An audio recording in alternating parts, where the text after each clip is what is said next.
April 21, 2025. A date etched into the heart of history.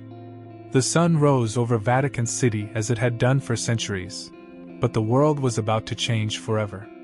Within the hallowed walls of the smallest country on earth, beneath the grandeur of St. Peter's Basilica, a silent storm was brewing.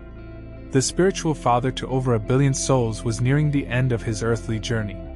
The world's most beloved spiritual leader, Pope Francis, gone. But what really happened in his final hours? What whispers echoed through the sacred halls as the bells tolled? And why is his burial breaking centuries of papal tradition? This is the untold story of Pope Francis, his life, his death, and the legacy that will echo through eternity. Narrator, warm, inviting tone. Before the world knew him as Pope Francis, he was Jorge Mario Bergoglio. Born on December 17, 1936, in Buenos Aires, Argentina, he was the son of Italian immigrants who worked hard to build a life in a new land. From humble beginnings, Jorge's life was far from the opulence many associate with the Vatican. As a young man, he swept floors in a local bar to support his family. He studied chemistry. He loved soccer. But beneath this ordinary life, a calling stirred, a pull towards something greater. In 1958, at just 21 years old, Jorge entered the Jesuit novitiate.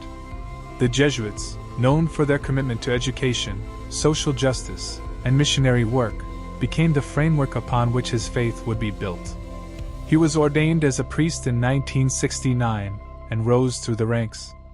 But Jorge was never one for titles or power. He refused the trappings of wealth and privilege. Even as an archbishop, he chose to live in a modest apartment, cooked his own meals, and took the bus to work.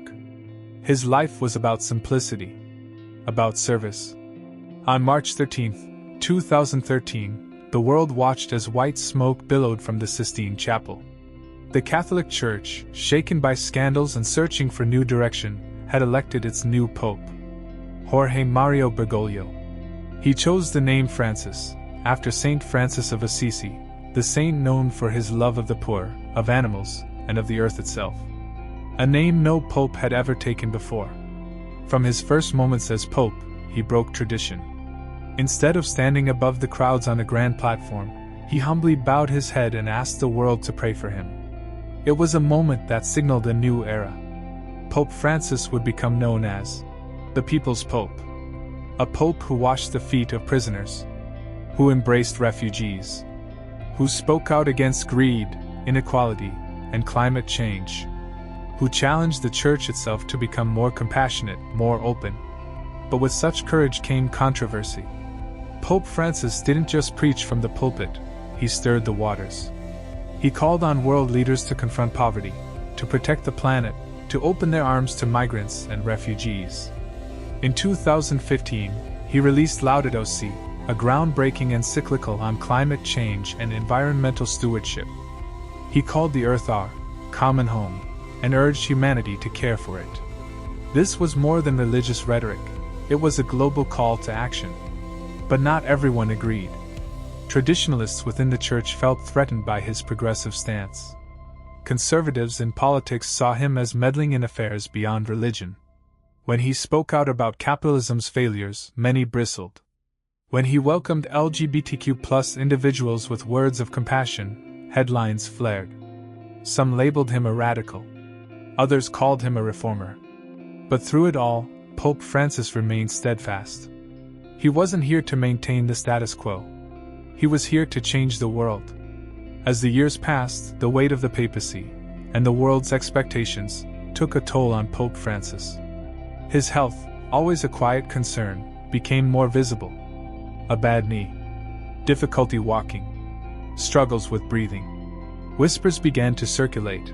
Would Pope Francis follow the path of his predecessor, Pope Benedict XVI, and resign? But Francis, ever the servant, pressed on. Even when pain crept into his daily life, he continued to speak, to travel, to meet with the faithful. In 2024, he hinted at the possibility of retirement, saying, "The door is open." But deep down, many believed he would serve until his final breath. On Easter Sunday, April 20th, 2025, the faithful gathered in St. Peter's Square. hopeful, joyful, expecting the traditional Easter blessing from their Pope. But hours passed. No appearance.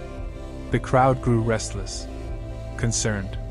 And then, unexpectedly, he appeared. Frielier than ever before, Pope Francis stepped onto the balcony. His voice, though weak, carried power as he delivered his final blessing. The crowd erupted in cheers, but beneath the joy was a silent question. Was this his farewell? The following morning, something changed.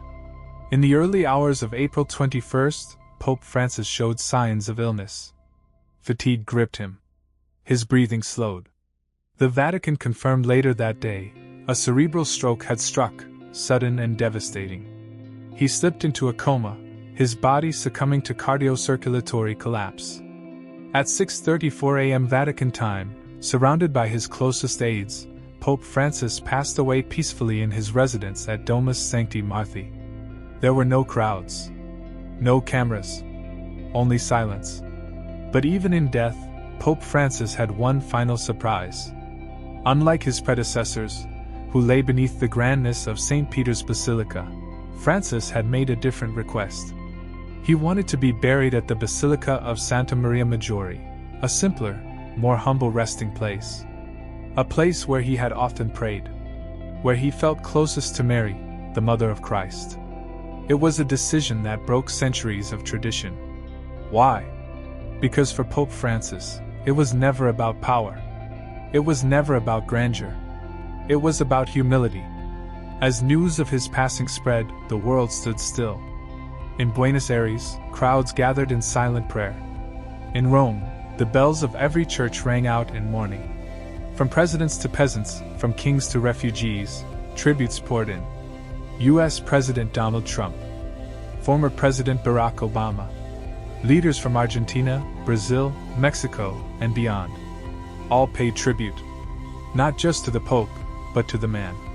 The man who reminded the world that faith is not about walls or wealth. It's about people. It's about love. Though his earthly journey ended, Pope Francis' message lives on. In his own words, "Hope is bold. Let us be protectors of creation. Let no one be excluded from God's love." His life was a testament to these words. And even now, his legacy continues to inspire. Pope Francis gave the world more than sermons. He gave us hope. He gave us a challenge. To be better. To love more. To care for each other. If his life touched your heart, share this video. Honor his memory. Keep his light alive. Because though the bells may toll, and the world may mourn, the spirit of Pope Francis, his humility, his courage, his love, lives on forever.